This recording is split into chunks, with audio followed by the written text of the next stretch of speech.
Greetings everyone, my name is Greg. In this video, I am going to be talking about what is probably the most common method used by Christians to promote their religion and Jesus, and why it absolutely fails, that being Pascal's wager. As well as the question that seems to lead right into Pascal's wager, the what if you're wrong.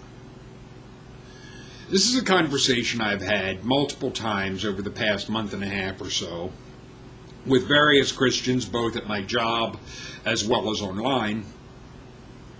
And one thing I have noticed is the conversations are a lot more relaxed at my job, be it with another employee or with somebody customer-wise. That one was at a Subway where I was eating lunch, and we had this discussion. The subject of Pascal's wager came up, and I shoot it down and tear it apart very easily.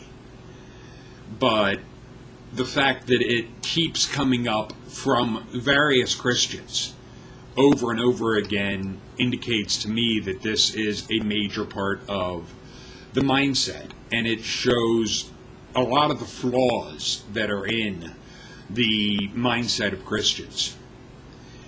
Now, one of the people I dealt with online had responded to something that I said where I posted, "Extraordinary claims require extraordinary evidence." Basically a Carl Sagan quote, where I also added, "If anyone wishes to assert demons, angels, God, or Satan exist, the burden of proof is on the one making the claim," which is the base atheist or skeptic position.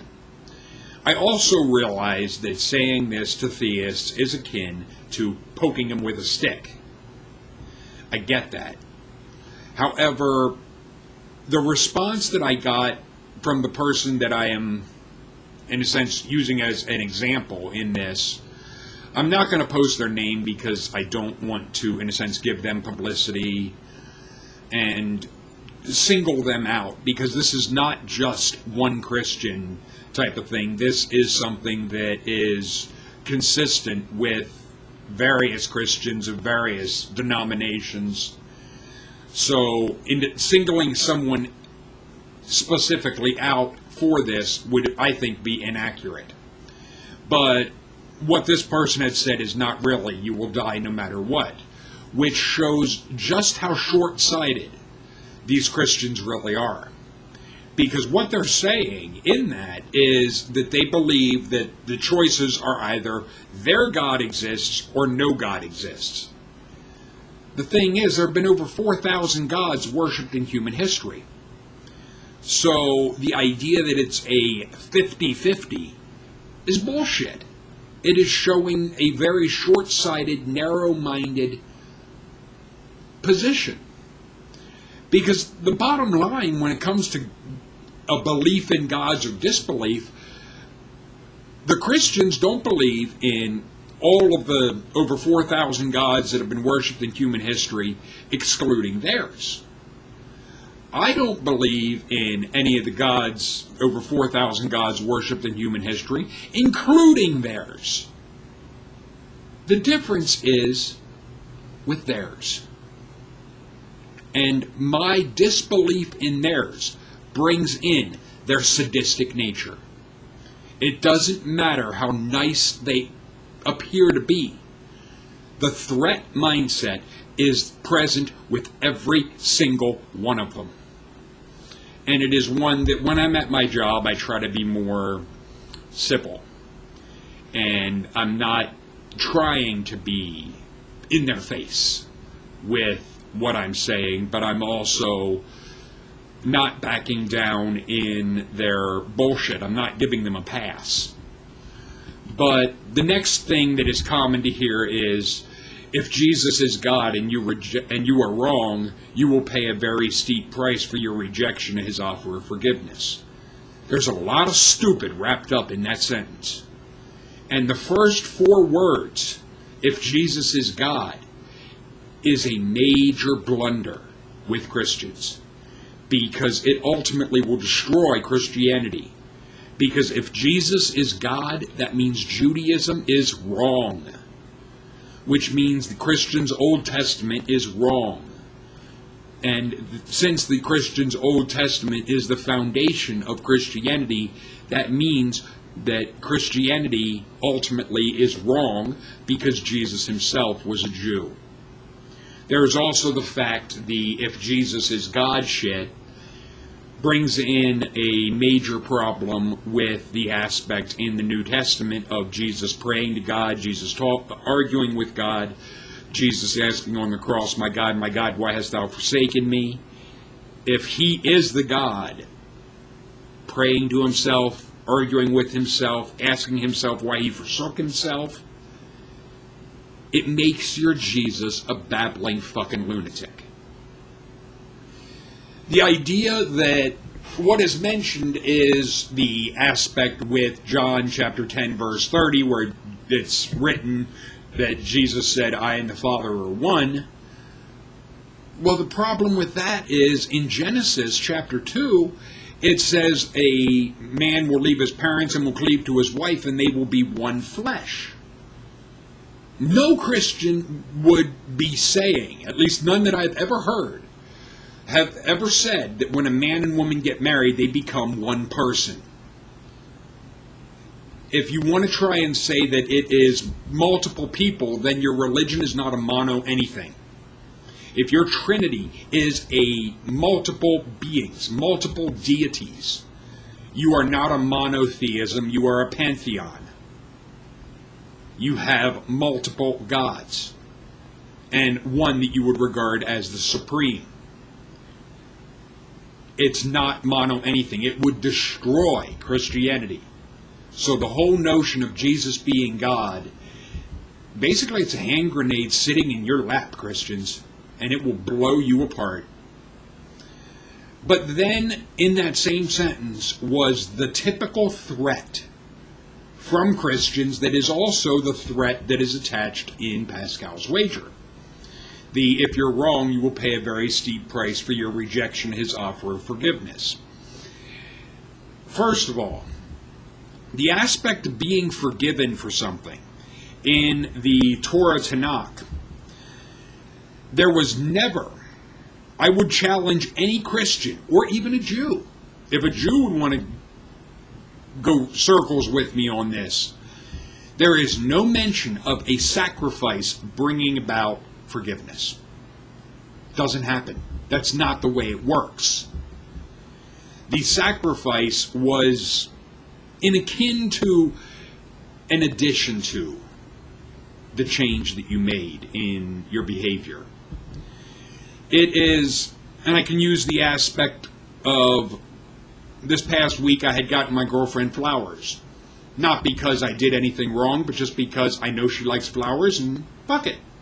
Just because. I wanted to. The thing is, when you do something, if you harm someone else, and I've mentioned this to coworkers, if I do, and I've said to them, if I do something that hurts you, it does you no good for me to say, oh, I said I was sorry to a Jesus. That doesn't change anything with what I did to you. It doesn't show that I've learned anything. It doesn't show that I've changed. Mouthing words means nothing. There has to be a change in the behavior of the person. Otherwise, what they say, who gives a damn? It also, having this scapegoat mindset, it blocks the aspect of personal responsibility. Because there was another guy that had said to me about, man up, is that all you have? It's not a matter of being all I have. It's all I need. The bottom line with you Christians and your Jesus is you don't want to be a man or a woman and accept responsibility for what you've done. You want to be able to push your responsibility off on a 2,000-year-old dead Jew. The thing is, as I've said in other videos, the dead Jew didn't do it. The dead Jew doesn't need to learn. You do. It's right in line with this aspect, and I hear it frequently, where people are, take that back. You can't. Once you say something, or once you do something, it's done. You can't unsay it. You can't undo it. You can't suck the words back into your face. You can't go back in time and magically make it that you didn't do what you did. All you can do is deal with the consequences of what you did, learn from your fuck up, change your behavior, in military terms, right yourself. You're jacked the fuck up, right yourself, so that you don't do it again. The idea of forgiveness by some scapegoat is bullshit. But then they go on to say things like, if we that follow Christ are wrong, then you have lost nothing and probably became a decent human in the process. Bullshit. Number one, there is no Christ. The term Christ is not a last name, Christians. It is a religious title that means Messiah. So your Jesus didn't fulfill the messianic criteria, so he wasn't a Christ. Bottom line. There's also the fact of, then you've lost nothing. That is bullshit. Because there are homosexuals that have been fighting all of my life to have equal rights. To have homosexual marriage being acceptable in our society. The thing is, if you don't agree with homosexual marriage, there's a simple fucking solution. Don't marry someone of the same gender. Problem solved in your life.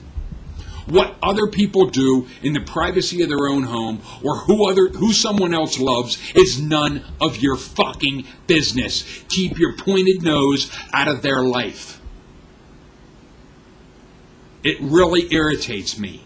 These Christians that want to have their bigotry and shove their nose so deep in someone's ass because they're too busy wanting to have, knowing all the dirt on this person, that person. Who gives a shit, you Christians? Let these people live their life. You live yours. Let them alone. Why can't they have the same rights that you do just because you don't agree with it?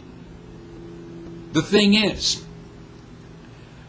I have no problem with anybody of any race. It's the behaviors that they do. But this type of thing was also done towards black people and towards interracial marriage. The same type of shit was done to them. It was also with women when they tried getting equal rights. The religious fought like hell until they couldn't fight anymore. Until it was obvious that you're losing this battle. Then they automatically jump on, oh yes, we're for it. We're for women having equal rights. You weren't before. There's even still to this day some Amish or Mennonite churches that literally in their congregation they have men on one side, women on the other. They want to have this segregation bullshit and acting like women are not equal to men. So in some sects, denominations of Christianity, this idea is still present. The thing is, the idea that I probably became a decent human in the process. No, you do not become a decent human being by going around threatening people. This is disgusting. The Christian mindset is socially and personally destructive. It does not benefit society. It does not benefit anyone. All it benefits is the group, the clique, that is behind the ideas or the religion. It is about control. It is not about helping people or making the world better.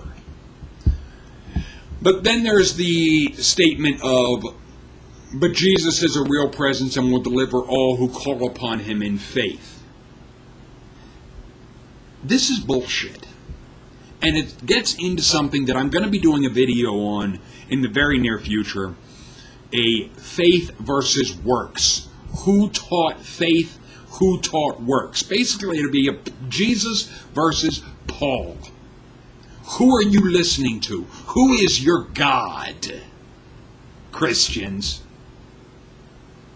I've had Christians, both online and at my job, that try quoting things of Paul. Paul was never a disciple of Jesus. Paul very rarely uses the term Jesus. He uses the term Christ. There is no Christ. Paul was very anti-Judaism. He's also anti-law, which really makes no sense, where this Paul character goes around saying that you can't keep the law. And I've heard Christians say this, that they can't, that the law isn't meant for you to keep it, it's to show you need Christ. Bullshit!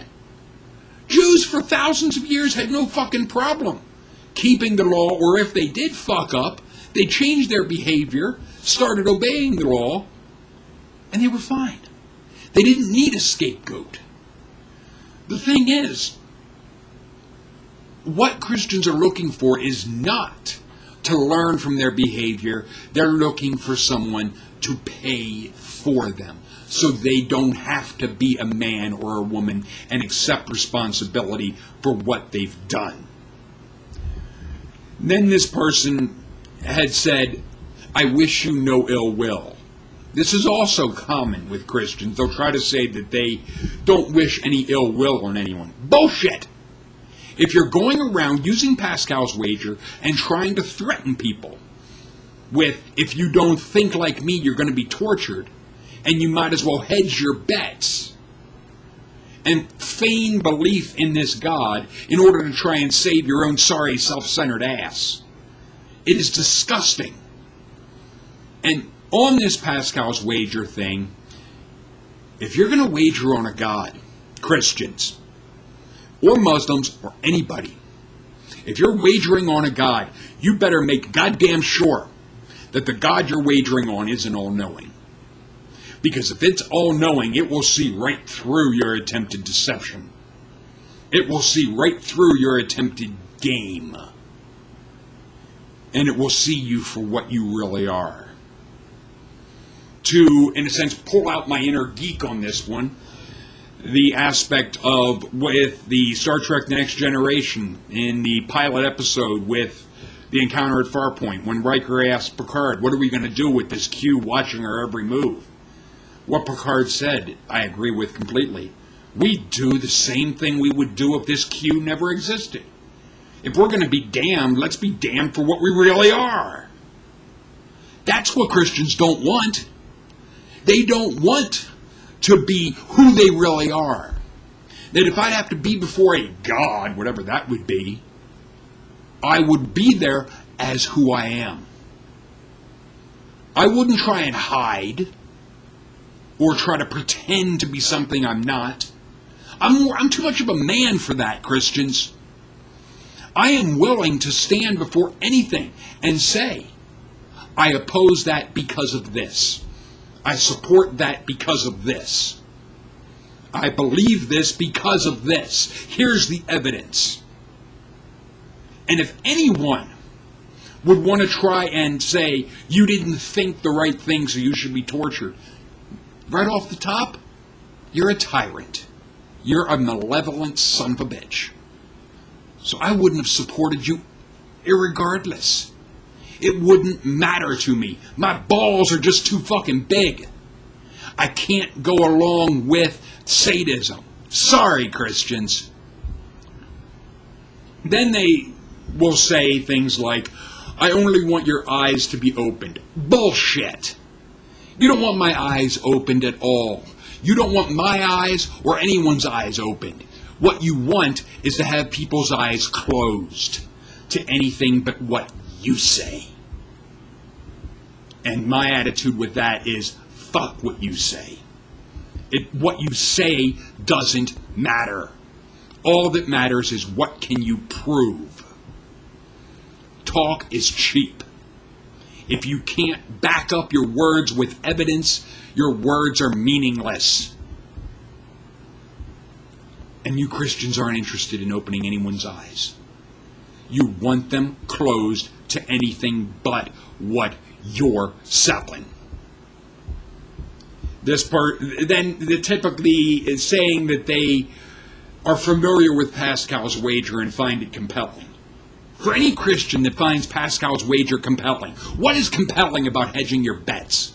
What is compelling about feigning belief, faking belief, in order to try and get some reward or cookie or pat on the fucking head?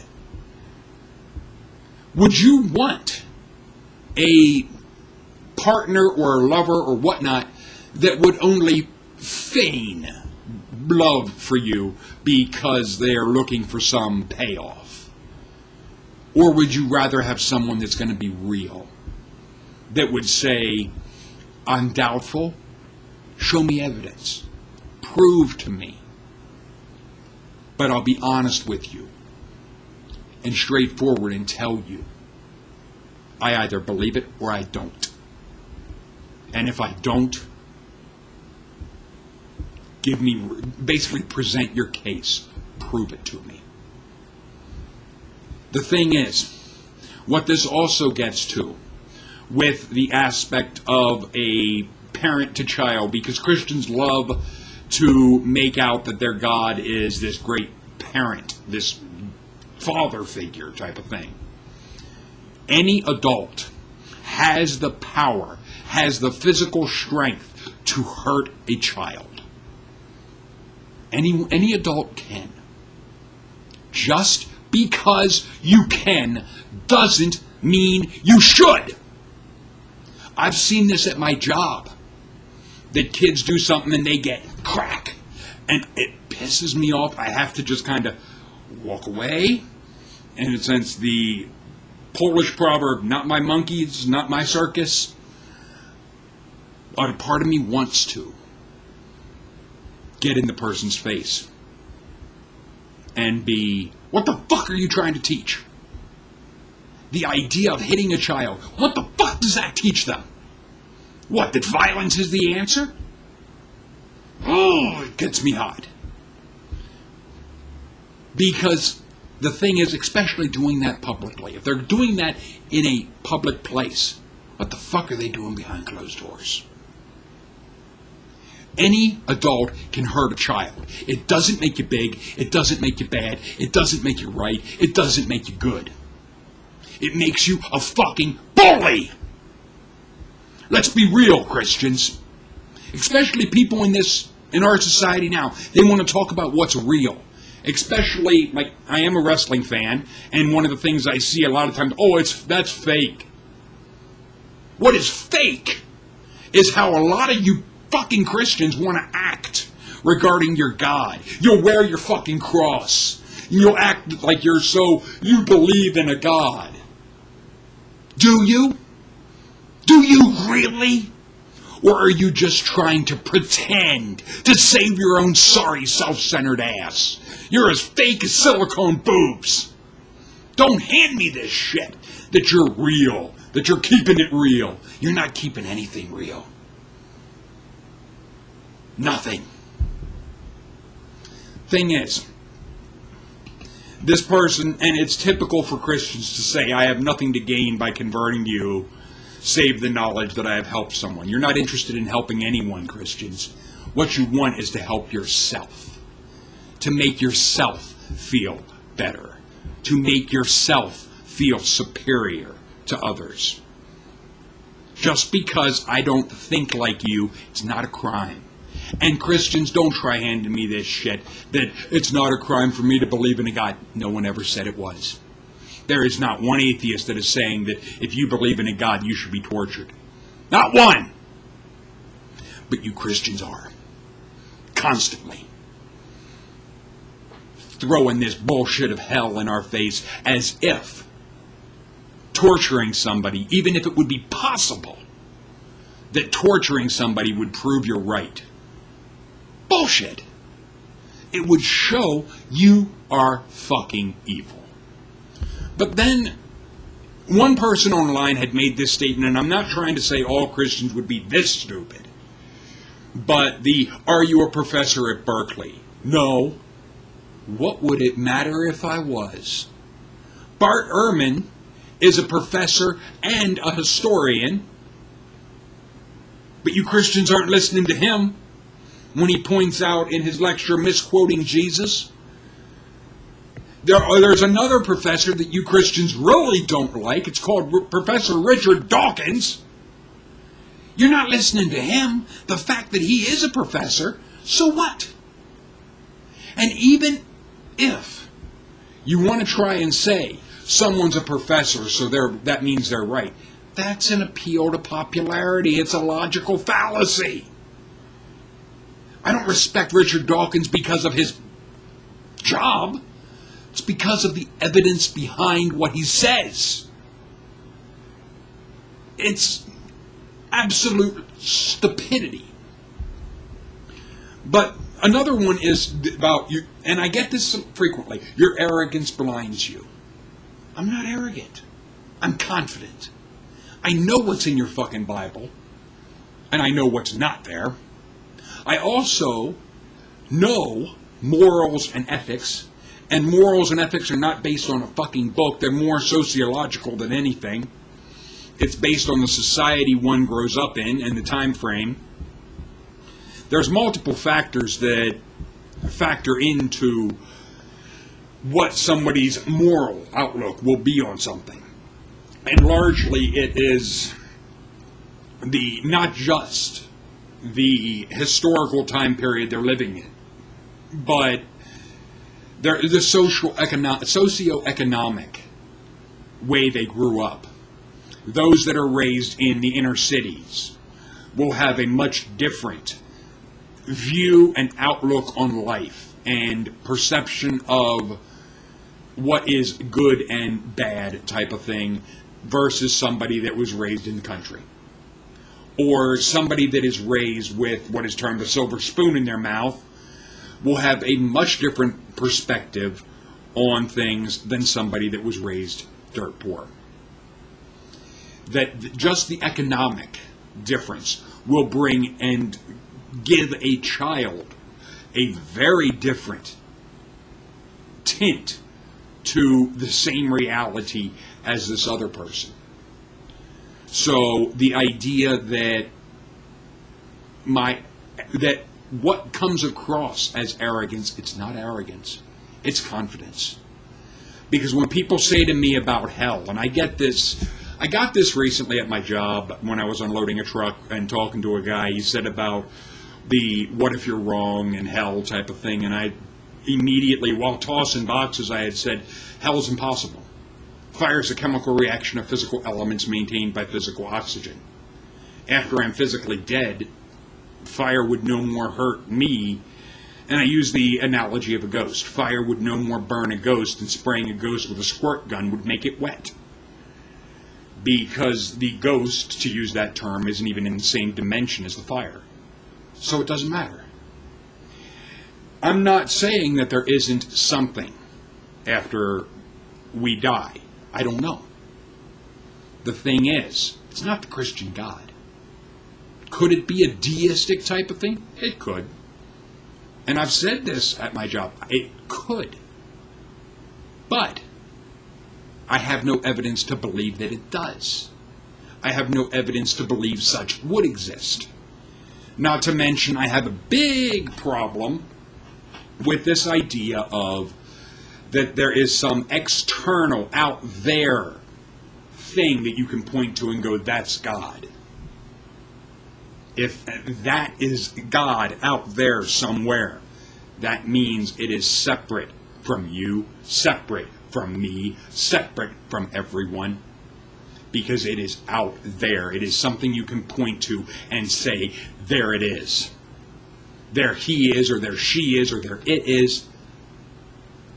Then they're not part of everything if they're out there somewhere. What would be more fitting, and it is actually mentioned in your Bible, and I think it's Luke 17 verses 20 and 21, when Jesus was asked of the Pharisees when the kingdom of God should come, and he said, the kingdom of God cometh not with observation, neither shall they say, lo here or lo there, for behold, the kingdom of God is within you. It would make it a state of mind. And if there would be a deistic type of God, a force behind the universe type of thing, that would mean that it is part of you, part of me, part of every living thing, part of dogs, cats, every animal. It would be part of the life force. It wouldn't just be humans, which also gets into the arrogance and the pompous nature of religious belief. They want to try and act as if animals are lesser just because they're different. Different is what the religious can't stand. They want everyone to be cookie cutter. They want everyone to be a cookie cutter of them. And it is the most disgusting notion. And one of the things I also hear is frequently about this praying for me thing. And I've said it before and I'll say it again. Don't pray for me.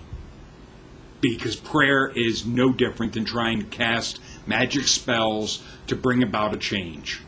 If you want to talk to me, if you want to convey a thought, I'm very intelligent. Explain it to me. Show me the evidence. Present your case. But to try and be casting spells that you're going to try and get either your god or what magical genie you want to have doing your bidding, that you're going to try to get it to magically change my position, it ain't going to happen that way. That's simply not going to work. And it shows that you have no respect for me as a person because you're wanting to try and sidestep or subvert my free will because of your magical wishes. Bullshit. Anybody that wants to try and say prayer works, I have a challenge for any of you. End world hunger in one prayer. Cast your prayer spells towards ending world hunger. Prove it to me. If I wake up tomorrow and find, oh shit, look at that, there's no hunger in the world, then talk to me. And then I'd be, okay, let's do that, and everybody that's an amputee, use your magical spells to have their limb come back. Give me demonstrable evidence. Otherwise, shut the fuck up. You got nothing. Because that's what it really comes down to. If you can't prove your prayer shit works, don't try to say you're going to do anything for me. I don't give a damn. I don't give a damn about your fantasy ideas for what you want with me. My life is my business. I will take care of myself and my girlfriend. If your magical prayers work, end world hunger. Heal amputees. Heal children in cancer wards. Prove it. Otherwise, shut the fuck up. But Pascal's wager, if you want to try and hedge your bets, you're as fake as silicone boobs. And a god would see right through that. Later, people.